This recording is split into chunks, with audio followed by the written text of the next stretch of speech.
કે 5 સભ્યોની કમિટી છે અને એ કમિટી બનાવવામાં આવશે અને તે કમિટીના અધ્યક્ષ ઉત્તરાખંડના હતા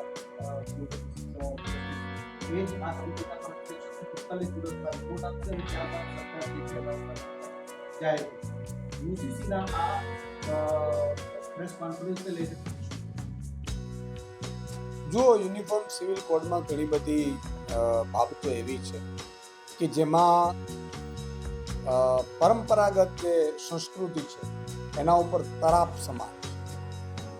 તમે વિચાર કરો, આદિવાસી સમાજની સંસ્કૃતિ હોય, અમારા માલધારી સમાજની સંસ્કૃતિ હોય, આજે પણ અમારા માલધારી સમાજમાં 80% વિવાદ હોય, ઘરેલું ઝઘડા હોય, છૂટાછેડાના કેસ હોય, તો એ અમારા આગેવાનો સુલઝાવી લે છે.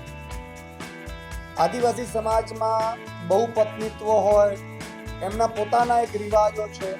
આ બધું યુસીસી આવતા ખતમ થઈ ગયું છે. એટલે યુનિફોર્મ સિવિલ કોડ એ ભાજપનું એક નવું નાટક છે.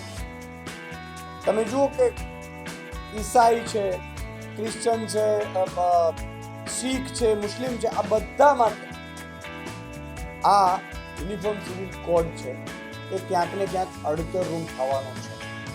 આદિવાસી સમાજ ગુજરાતમાં એની 27 સીટો છે. ભાજપ એ 27 સીટોમાં ઘૂસી નહીં શકે તો યુનિફોર્મ સિવિલ કોડ લાગે. અમારા માલધારી સમાજ ને પણ આ અસર કરતું છે. એટલે ભલે અત્યારે કમિટીઓ રચી છે, મારે કમિટીને વિનંતી છે, રંજનબેનને જે કમિટીના આગેવાન છે એમને મારી વિનંતી છે કે આના એક એક પાસા ઉપર તમે વિચાર કરો.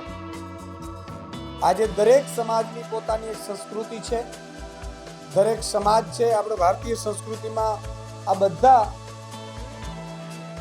નહીં તો એક કોર્ટમાં કરોડો કેસ આવશે, ક્યાંથી તમે પૂરો થઈ શકશો?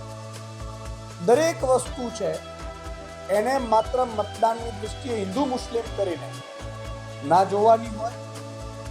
ભાજપ વાળાઓને મારી વિનંતી છે કે કામ કરો, કામના નામે તમે મત માંગવાનો પ્રયાસ કરો. તમે ઉત્તરાખંડમાં કેટલા મહિના થયા, તમે uniform civil code Amit Shah કહેતા હતા બીજે દિવસે લાગુ થયો. આ બધું જ્યારે ચૂંટણીઓ આવે ત્યારે એમને આ યુનિફોર્મ સિવિલ કોડ દેખાય. હવે યુનિફોર્મ સિવિલ કોડ આવશે ક્યારે? ફરીથી મુખ્યમંત્રી પીસી કરશે ફેબ્રુઆરી 2026માં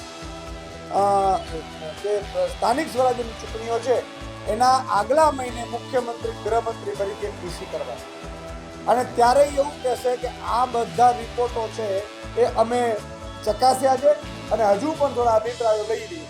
એટલે 2026 પછી પાછી યુનિફોર્મ સિવિલ કોડની મીટિંગ અને પ્રેસ કોન્ફરન્સ મુખ્યમંત્રીની થશે ઓક્ટોબર કે નવેમ્બર 2027. આ લખી લેજો. આ એમનો ધંધો છે. એમણે મોંઘવારીથી કોઈ લેવા દેવા નથી, એમને બેરોજગારીથી કોઈ લેવા દેવા નથી, એમને સરકારી ભરતીઓ નથી કરવી, એમને ખેડૂતોને ભાવ નથી આપવા, એમણે ગરીબો વંચિતો શોષિતોને ન્યાય નથી આપવો, એમણે સરઘસો કાઢવા છે. એમણે તમે જુઓ કે વાવાઝોડું આવે કે પાણીની પૂર આવે તો આખા નગરો તરતા હોય, એની કોઈ પડી નથી. ભાજપના એક પણ નેતા મંત્રીમાં તાકાત નથી, આવડત નથી કે ગુજરાત ચલાવી શકે. એટલે આવા ગતકડા કરતા રહીએ એટલે એની ગાડી ચાલે. મારી ગુજરાતની જનતાને વિનંતી છે કે કોઈ ભ્રમિતમાં પડતા નહીં. યુનિફોર્મ સિવિલ કોડ છે એ દરેક આપણા જે સમાજો છે, પ્રજાપતિ સમાજો છે તો એમના માટે પણ અલગ વ્યવસ્થાઓ આપણે ભારતીય સંસ્કૃતિમાં છે. નાની નાની જ્ઞાતિઓ છે તો એને પણ નડવાની છે. એટલે આ યુનિફોર્મ સિવિલ કોડનો અમે અભ્યાસ કરી અને આનો મજબૂતાઈથી અમે વિરોધ કરવાના છીએ જો આદિવાસી સમાજ સહિત અમારા સમાજોને નડતું હશે તો.